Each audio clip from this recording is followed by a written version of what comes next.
The following program is a special presentation of the Big Ten Network, produced in association with Northwestern University.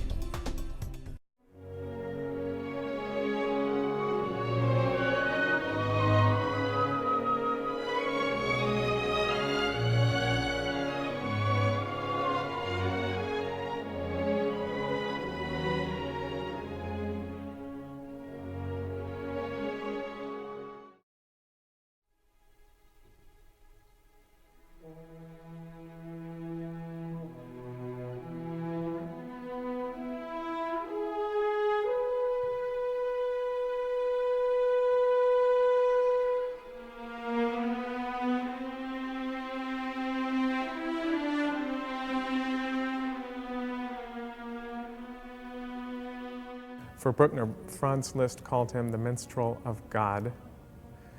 He is somebody who was, at least in his time, was the best organist in the world. He had written a lot of church music, a lot of choral music, and then he, later on, wrote symphonies.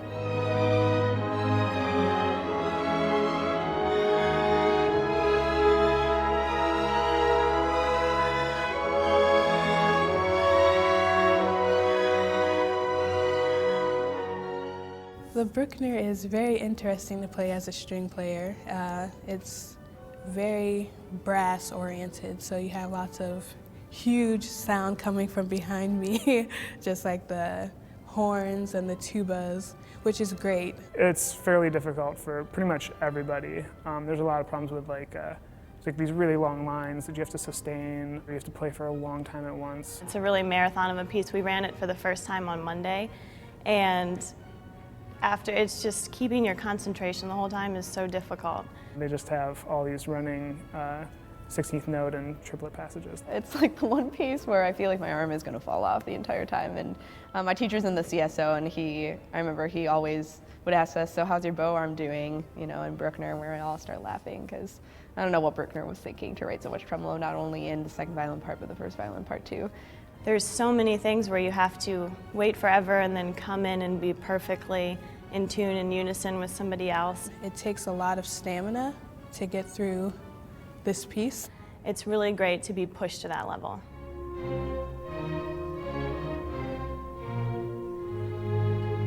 A lot of stuff is really unique for Bruckner, especially the second half of the concert, the Bruckner 7. A lot of that bow technique, European style, is really unique. And Dr. Hasey's doing a great job. I really like working with him. He has a great ear for the string parts, and he's a violinist, and he can really like delve into a lot of the nitty-gritty stuff about bowings and all that stuff. This particular program means a lot to me because when I was a student here in 1995, this piece was performed on this first concert back in 1995, and I was the manager of the symphony orchestra, and I also played violin in the orchestra that year. So when I was presented the opportunity to conduct this particular program, and I was told that Bruckner 7 would be an option, I said absolutely.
This special presentation of the Big Ten Network is brought to you by Northwestern University, committed to excellent teaching, innovative research, and the personal and intellectual growth of its students in a diverse community.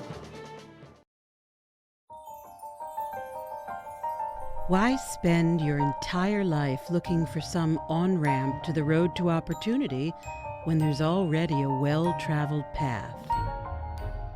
So you may be wondering, what does that path look like? Is it paved with gold? Well, here's a hint. It's actually paved with purple.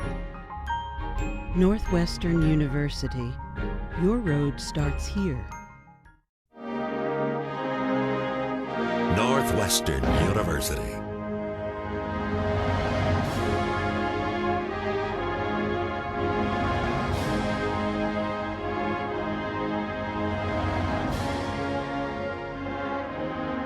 More than 150 years of academic excellence and a tradition of student success.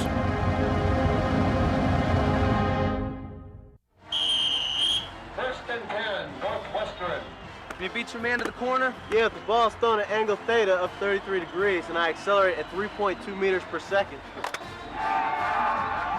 The Cats' game plan reminds me of the Turkish siege of Constantinople in 1453. I know what you mean. Our transformation of potential energy into kinetic energy has really enabled us to control the line of scrimmage. Duh. Our team's elevated efforts seem to have resulted from the phenomenon of increasing returns to scale. Yeah, they've really sacrificed all egos and let their ids take over. These days, our undergraduate and graduate academics aren't our only nationally ranked programs. You, Nimble Lightning, dart your blazing speed through their scornful secondary. King Lear Blue, deep left on pi r squared. Ready? Carpe diem! Northwestern University. Good thinking.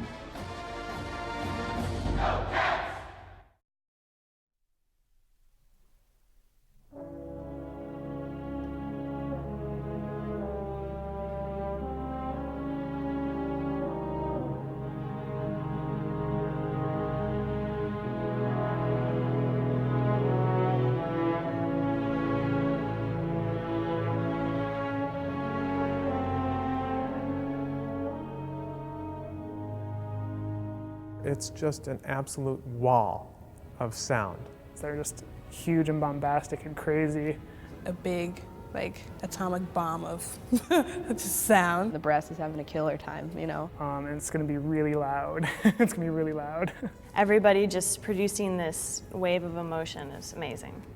Bruckner, being an organist, transferred his concept of how an organ sounds with massive sound, the king of instruments, and he transferred that viewpoint of sound to the brass section.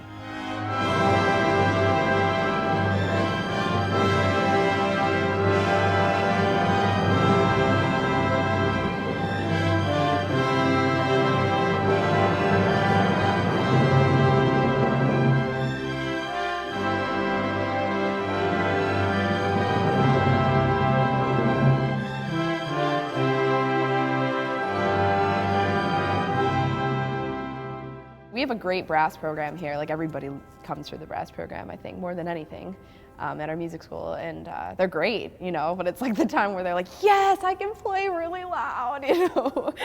This particular piece, the Seventh Symphony, is known for the introduction of a new instrument that was invented recently for him.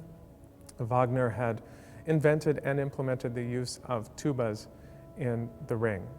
The Wagner tubas, there's 4, there's 2 in B flat and 2 in F, and they don't play in the first or third movements, but they first enter in the second movement in this beautiful chorale that's just like gorgeous. It's 4 Wagner tubas and then lower strings.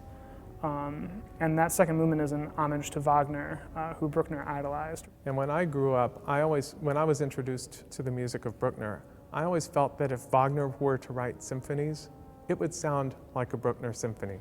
Bruckner was a huge fan, very devoted to Wagner, and used a lot of his harmonic development in his works. During this period, he anticipated the death of Wagner. Wagner was basically on his deathbed. And that second movement, which is the climax to this symphony, the second movement is the slow movement, and it is basically funeral music for Wagner. You know, an homage to the master passing. He brought in the instrument that Wagner created, and it's very expressive, very emotional. It's kind of got like this dissonant quality to it, but it's kind of ethereal at the same time that it's creepy. I don't know what it is. It's got all of this going on, but somehow it all fits together, and it sounds really, like it really kind of sucks you in all at the same time, and I really like that.